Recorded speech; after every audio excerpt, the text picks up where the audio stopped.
इस जमीन पर जिंदा रखा है।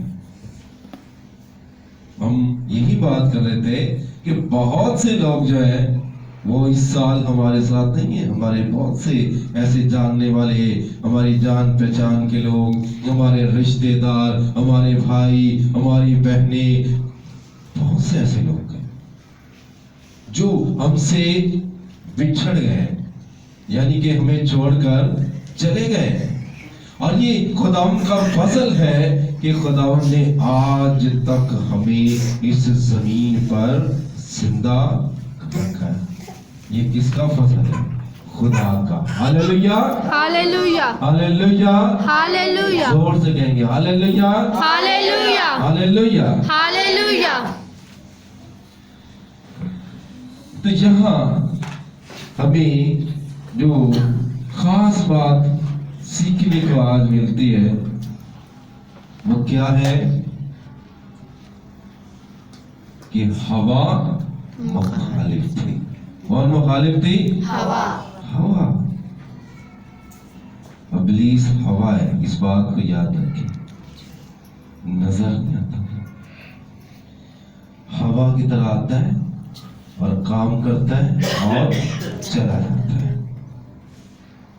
जहां काम हो जाता है वहां करके अगली जगह जाके काम शुरू कर देता है। इस बात को हमने बड़े गौर से, ध्यान से सोचना है और समझना है कि वो हवा हमारे घरों में आती कैसे है, कैसे आती है। आपने कभी गौर किया कि वो हवा आती कैसे है हमारे घरों में? अपनी वजह से आती है। जहां उसे रखना मिलता है वहां से वो दाखिल हो जाता है। आप पुराने वक्तों में बाइबल के जमाना में देखें तो उस वक्त बड़े बड़े इस तरह दीवारें बनाई जाती थी, किले बनाए जाते थे और उस किला में दाखिल होने के लिए बहुत मुश्किलात उठानी पड़ती थी। आपको पता है कि जब यशवा ने यरू को फतह करना था तो उसमें दाखिल कैसे हुआ?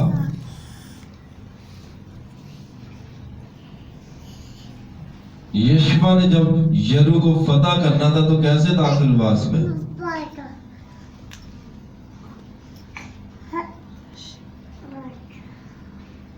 जी सोचिए। मैं बता देता हूं।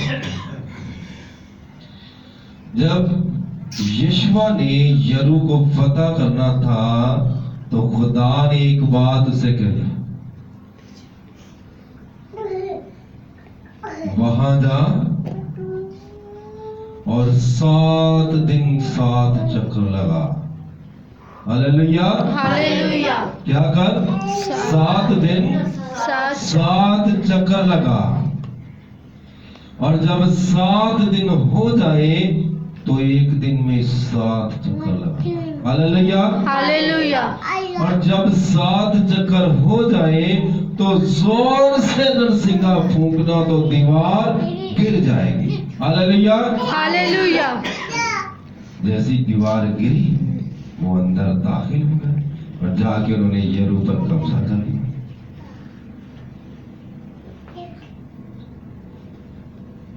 वैसे वो अंदर नहीं जा सकते थे, वैसे अंदर नहीं जा सकते थे। इस तरह किले जो है वो मजबूती से बनाए जाते थे कि उसके अंदर दाखिल होना मुश्किल था। तो आज भी अगर हमारे किले मजबूत हों आज भी अगर हमारे घराने मजबूत हो तो इब्लीस उसमें दाखिल नहीं हो सकता। इब्लीस उसमें दाखिल नहीं हो सकता। आप अगर पढ़े तो वहां लिखा है कि उस वक्त यरू जो है बड़ी मजबूती से बंद था। देखें,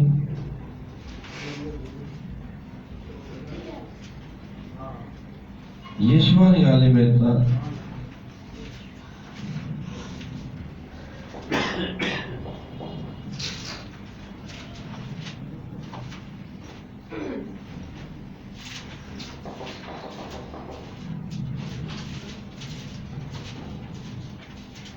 यीशुआ उसका 6 बाब और उसकी पहली आयत जो हम पढ़ते हैं तो लिखे कि और यरू बनी इस्राएल के सबब से नहायत मजबूती से बंद था और ना तो कोई बाहर जाता और ना कोई अंदर आता था। वो खुदावंद ने यीशुआ से कहा कि देख, मैंने यरू को और उसके बादशाह और जबरदस्त सूरमाओं को तेरे हाथ में कर दिया है। तो यहां जो है किसके सबब से वो यरू में दाखिल हुए? इसलिए कि जो यरू के लोग थे वो गुनाहगार थे, खुदा को नहीं मानते थे। गौर करें, यरू के जो लोग थे वो खुदा को नहीं मानते थे, तो खुदा ने हुक्म दिया कि वहां जाओ, चक्कर लगाओ और 7वें दिन जोर से नरसिंगा फूंकना तो दीवार गिर जाएगी। और दीवारें कितनी बड़ी थी पता? इतनी चौड़ी दीवारें थी कि दीवारों के ऊपर भी घर बने हुए थे। जी हाँ जी, इतनी चौड़ी दीवारें थी कि दीवारों के ऊपर भी घर बने हुए थे। तो हम गौर करें कि वो कितनी मजबूती से बंद किया उन्होंने। तो यहां लिखे कि इस्राएल के सबब से यरू बड़ी मजबूती से बंद था, यानी कि इस्राएल के डर से यरू बड़ी मजबूती से बंद था। ना तो कोई अंदर आ सकता था, ना बाहर कोई जाता था। इस्राएल कैसे जाता अंदर? जगह ही नहीं थी कोई। तो उनको रखना किसने बना के दिया? खुदा ने। Hallelujah, hallelujah, hallelujah, hallelujah. तो अगर हमारे जो घराने हैं वो मजबूती से बंद है तो इब्लीस उसमें दाखिल नहीं हो सकता। ये बात ज़हन में रखें, इब्लीस उसमें दाखिल नहीं हो सकता, चाहे वो हवा है। कब दाखिल होगा? जब हम उसे रखना देंगे। खुद दरार बनाएंगे, सुराख कर देंगे, वो किसी भी सुराख से अंदर आकर हमारे घर का तहस नहस करके चला जाएगा। और वो कौन करता है? हमारे घर के अंदर के लोग। आपको पता है, मैं आपको बड़ी जबरदस्त बात बताना चाहता हूं। यरू जो है उसके अंदर आने के लिए भी यरू के अंदर के एक खातून थे, उन्होंने यशवा और उसके जासूसों की मदद की। जब वो उसकी जासूसी करने आए, पता है आपको, वहां एक औरत थी,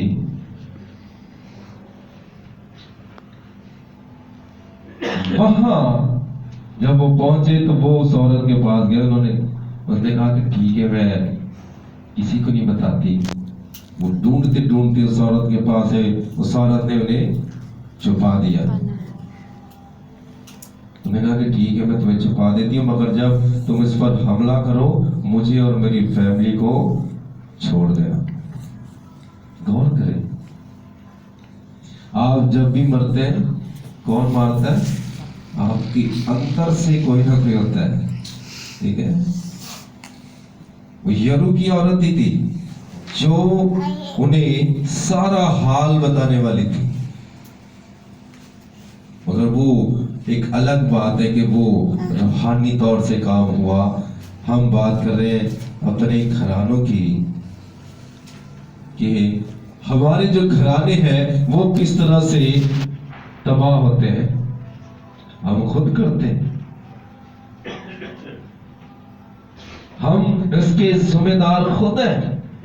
क्या लिखा है कि यरू इस्राएल के सबब से बड़ी मजबूती से बंद था, ना कोई आ सकता था ना कोई जा सकता था।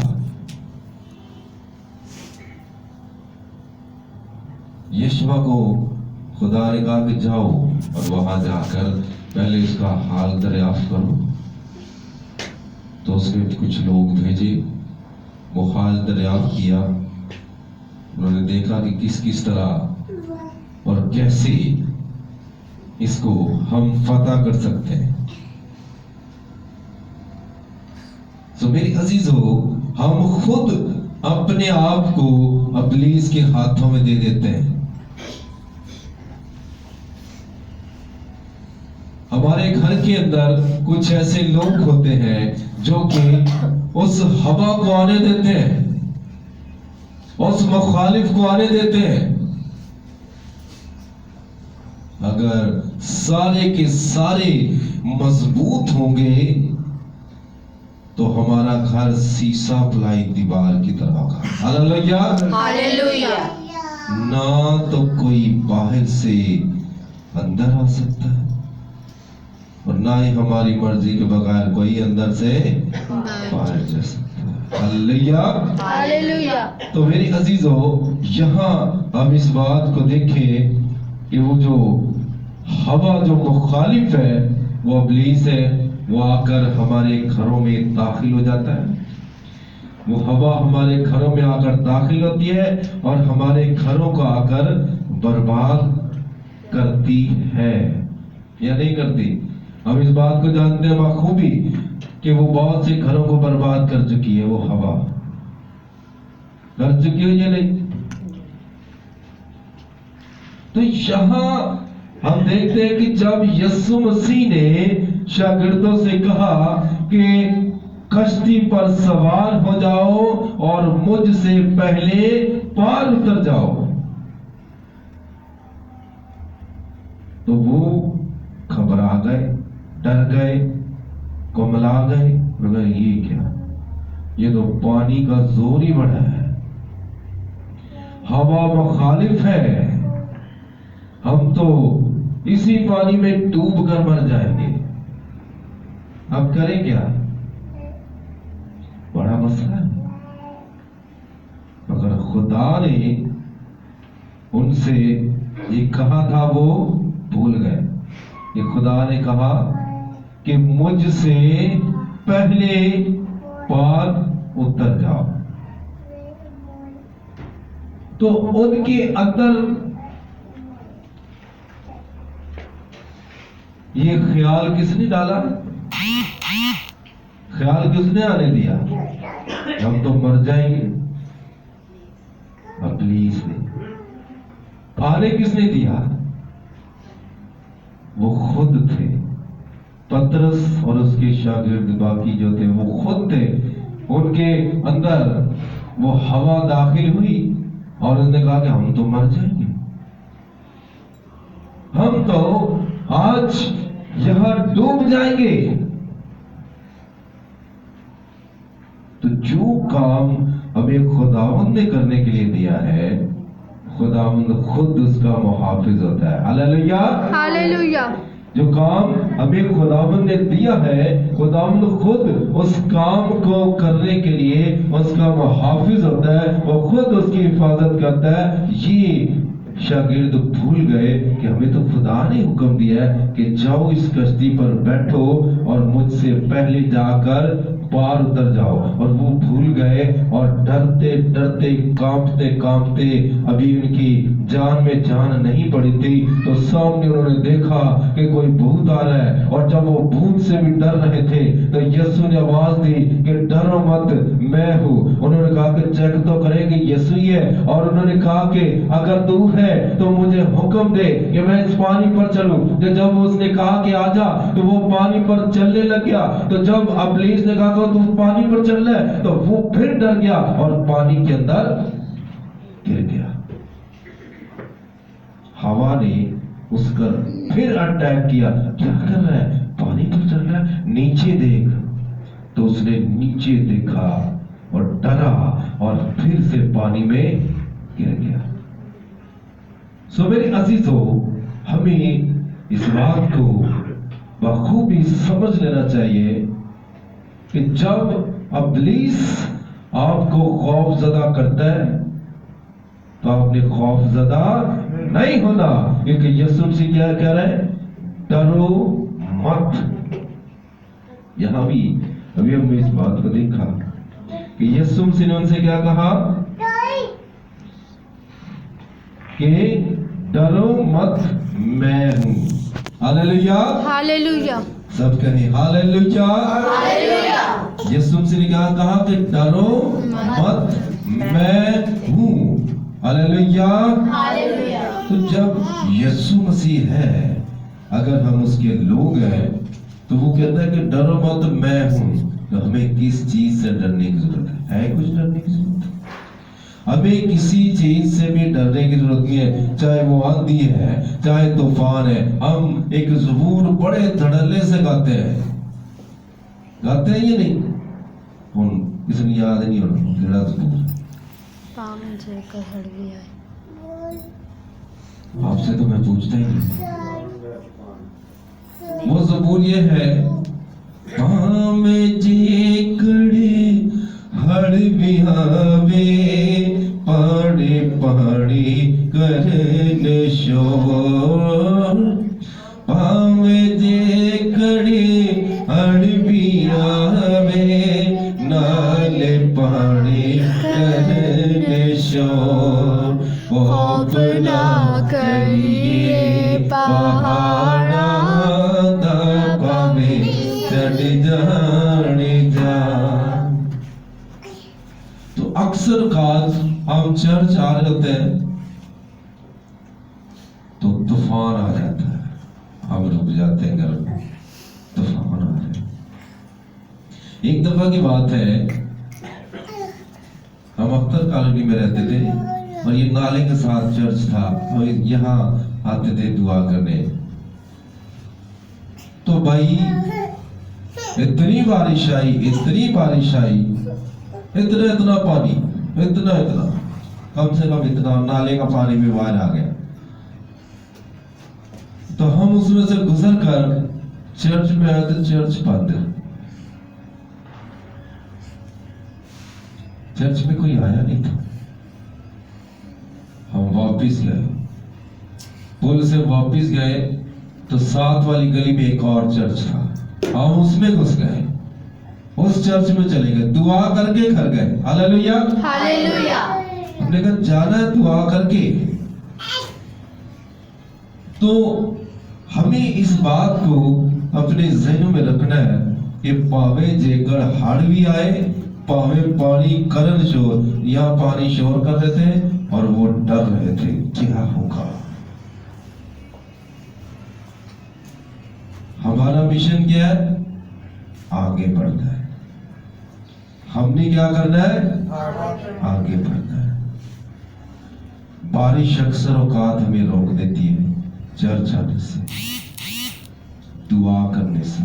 कभी कभी लाइट चली जाती है, कपड़े प्रेस नहीं होता है, ऐसा नहीं, कपड़े प्रेस नहीं हुए। एक तो कपड़े भी प्रेस हुए और दूसरा जी मेकअप का दिखा गया, सब कुछ दरे का दरा रह जाता है। दुआ उठी रह गई है, कपड़े ने, लाइट ने, मेकअप ने साड़ी दुआ चला चली। ऐसा होता है। अगर पुराने कपड़े हैं फिर चलो कपड़े तो पुराने पाले ने ते मुंह दा की करा मेकअप जड़ा करना वो क्यों करा मेरे फिर भी हम चर्च नहीं जाते नहीं चलो सुबह चले जाकर लाइट आई सुबह फिर नहीं लाइट आई चलो ना अगले साल जाओगे अगले नवे साल इन चीजों को भी लोग लेकर दुआ छोड़ देते हैं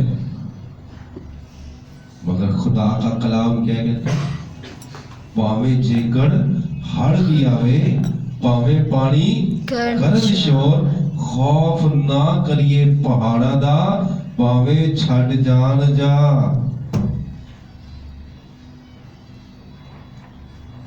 अगर यहाँ हम देखते हैं